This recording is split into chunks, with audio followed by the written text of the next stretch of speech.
merupakan rahmat dan hidayahnya sehingga kita tetap dapat mencari ilmu. Perkenalkan, saya Dela Ekita Prameswari yang akan bertugas sebagai moderator dalam presentasi kali ini mengenai sistem informasi. Di sini, saya tidak sendiri, melainkan dengan dua rekan saya, yaitu saya Siyuminda Melia Putri, saya Cindy Handayani. Sebelum memulai presentasi, ada sebuah pepatah dari Mahatma Gandhi mengenai masa depan. Bunyinya seperti ini: masa depan bergantung pada apa yang kita lakukan hari ini. Baiklah, langsung saja kami kelompok 6 akan menyampaikan hasil diskusi kelompok kami.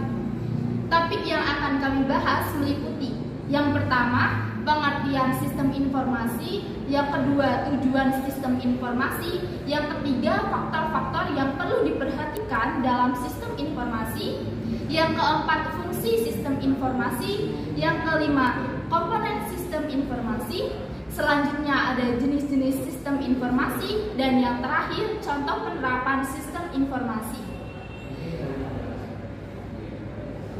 Pengertian sistem informasi akan dijelaskan oleh teman kita, Cindy Handayani. Pengertian sistem informasi. Sistem informasi secara umum adalah suatu sistem yang mengkombinasikan antara aktivitas manusia dan pengguna teknologi untuk mendukung manajemen dan kegiatan operasi, di mana hal tersebut merujuk pada sebuah hubungan terciptanya berdasarkan interaksi manusia, data, informasi, teknologi, dan algoritma. Selanjutnya ada tujuan sistem informasi. Tujuan dari perkembangan sistem informasi adalah menghasilkan sebuah produk yang berisi kumpulan informasi. Sebuah sistem tentunya melibatkan berbagai jenis dan tipe data yang mampu diolah agar dapat ditampilkan dengan mudah kepada pengguna atau user. Berikut ada faktor-faktor yang diperhatikan dalam sistem informasi agar data valid dan sesuai. Yang pertama, relevan, yaitu data tersebut harus relevan atau tepat sasaran. Yang kedua, timeliness. Tema di sini yaitu tempat, waktu, dan efisien. Yang ketiga, ada accurate, yaitu tepat sasaran atau akurat. Selanjutnya ada fungsi dari sistem operasi itu sendiri.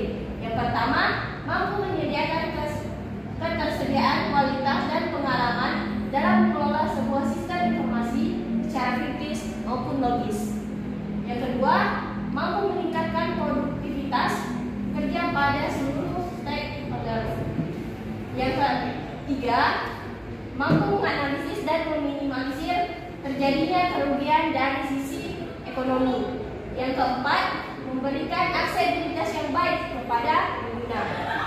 Yang kelima, yaitu yang terakhir, dapat mencapai tujuan perusahaan secara cepat berdasarkan dukungan data yang dapat dipertanggungjawabkan. Selanjutnya, komponen sistem informasi. Menurut Orya dan Marakas, komponen sistem informasi terdiri dari input dan output. Input merupakan sumber-sumber data dan digunakan untuk memproses data menjadi informasi. Sedangkan output berupa produk-produk informasi yang digunakan oleh kontrol sistem dan menyimpan data. Komponen sistem informasi menurut Orya dan Marakas. Yang pertama, hardware resource atau perangkat keras. Yang kedua ada software resource, yaitu perangkat lunak. Yang ketiga ada people resource atau pengguna. Yang keempat yaitu data research, sumber data. Yang kelima yang terakhir yaitu network research atau sumber jaringan. Selanjutnya komponen sistem informasi menurut Sutai. Sistem informasi terdiri dari komponen yang biasa disebut blok bangunan atau building block, yaitu komponen sistem informasi menurut Sutai, yaitu blok masukan atau input block. Input adalah metode media yang digunakan untuk mengumpulkan data berupa dokumen dasar. Yang kedua ada blok atau model blok. Model blok terdiri atas kombinasi prosedur, logika, dan metode matematis untuk mengolah data menjadi keluaran yang diinginkan. Selanjutnya ada blok keluaran atau output blok, berupa produk dari sistem informasi yang digunakan untuk semua tingkatan manajemen dan semua pengguna sistem. Teknologi digunakan untuk menerima input, menjalankan model, menyimpan dan mengakses data, mengirimkan keluaran, dan membantu pengendalian secara keseluruhan. Yang kelima, blok basis data atau database blok. Data yang disalin berhubungan satu sama lain dan tersimpan dalam perangkat keras. Yang keenam, blok kendali atau control block. Pengendalian dilakukan untuk menjaga suatu sistem agar sistem dapat mencapai tujuan dengan baik. Terdiri dari kerusakan, sabotase, kecurangan, kegagalan, dan sebagainya. Ini adalah jenis-jenis sistem informasi. Yang pertama ada sistem informasi manajemen, yang kedua ada sistem pendukung keputusan, yang ketiga ada sistem informasi eksekutif, dan yang keempat ada sistem pemrosesan transaksi. Oke, untuk materi pertama ada sistem informasi manajemen. Manajemen Information System adalah sebuah sistem perencanaan yang melibatkan bagian internal perusahaan yang meliputi pemanfaatan teknologi, prosedur, dan interaksi manusia untuk memecahkan permasalahan bisnis seperti layanan, biaya produksi, atau penentuan strategi bisnis yang tepat. Nah, metode ini mampu memecahkan berbagai masalah dengan memberikan solusi yang pasti berkaitan dengan proses bisnis hingga analisa akhir dari standar operasional dan sistem manajemen. Nah, yang kedua ada sistem pendukung keputusan. Decision Support System adalah salah satu bagian dalam sistem informasi berbasis komputer yang berfungsi untuk mengambil sebuah keputusan yang tepat bagi perusahaan, organisasi, atau instansi terkait. Nah, tahapan dalam mengaplikasikan sistem pendukung keputusan adalah dengan mendefinisikan masalah terlebih dahulu, selanjutnya mengumpulkan berbagai data pendukung dan mengolahnya menjadi informasi yang penting. Dan fase akhirnya mampu menyajikan solusi yang tepat serta dapat disajikan dalam bentuk data yang terukur. Nah, yang ketiga ada sistem informasi eksekutif atau Executive Information System.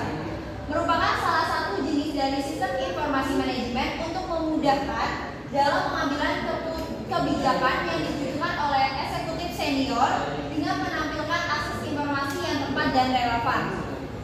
AIS sendiri menekankan pada tampilan antarmuka antar interface yang mudah untuk digunakan oleh user. Selain itu, hasil laporan yang disajikan juga mempunyai informasi yang menarik dan teruji. Dan yang terakhir ada sistem pemrosesan transaksi atau transaction processing system, yaitu bagian dari sistem informasi yang memiliki tugas untuk menjalankan dan mencatat setiap kebutuhan transaksi secara berkelanjutan atau kontinu yang diperlukan dalam bisnis. Nah, tujuan utamanya adalah untuk menjawab berbagai pertanyaan rutin dan memonitoring setiap transaksi yang dilakukan oleh organisasi terkait. Contoh penerapan sistem informasi. Ada beberapa contoh penerapan dari sistem informasi, yaitu diantaranya e-commerce, e-learning, fleet management system, knowledge work system, office automation system, dan transaction processing system. E-commerce termasuk ke dalam sistem informasi yang penerapannya dalam bidang ekonomi dan bisnis, di mana setiap kebutuhan transaksi jual beli barang atau jasa dapat dilakukan secara online melalui aplikasi berbasis web maupun mobile. Contoh dari platform bisnis yang menggunakan e-commerce adalah Tokopedia, Amazon, Bukalapak, Shopee, dan lain sebagainya. Selanjutnya, e-learning. Dalam bidang pendidikan adalah e-learning yang merupakan SI untuk mengelola berbagai aktivitas seperti pembelajaran, pengolahan data pendidik dan peserta didik, serta informasi yang berhubungan dengan dunia pendidikan. Penerapan e-learning sendiri banyak digunakan untuk instansi pendidikan formal, baik negeri maupun swasta, untuk mempermudah pembelajaran menjadi lebih efektif. Kemudian ada Fleet Management System. Fleet Management System merupakan SI yang membantu proses monitoring armada logistik dan pengiriman barang supaya proses tracking menjadi lebih sistematis dan terpusat. Biasanya FMS menggunakan sistem deteksi berdasarkan lokasi dengan menggunakan bantuan GPS. Selanjutnya ada Knowledge Work System, yaitu sistem informasi yang memuat berbagai data terkait ilmu pengetahuan. Kemudian, informasi tersebut akan diolah sedemikian rupa sehingga dapat diakses oleh pengguna untuk memecahkan sebuah masalah yang tepat. Kemudian ada Office Automation System, merupakan sekumpulan sistem yang menggabungkan beberapa peralatan IT pada perangkat server untuk kebutuhan jaringan komputer. Tujuan utama pada penggunaan OS sendiri adalah untuk memudahkan proses komunikasi agar berjalan lebih efektif dan efisien.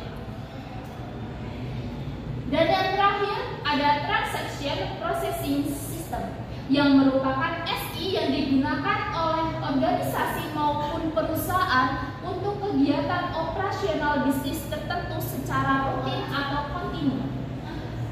Proses implementasi dari TPS adalah kegiatan transaksi keuangan, registrasi ulang, dan aktivitas administrasi yang lainnya. Nah, selesai sudah penyampaian materi mengenai sistem informasi. Dari paparan materi tadi dapat disimpulkan bahwa sistem informasi adalah seperangkat komponen yang saling berhubungan yang berfungsi untuk mengumpulkan, memproses, menyimpan, dan mendistribusikan informasi untuk mendukung pembuatan keputusan dan pengawasan dalam organisasi.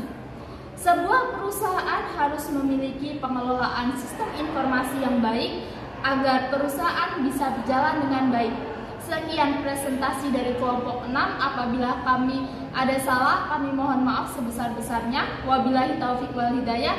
Wassalamualaikum warahmatullahi wabarakatuh.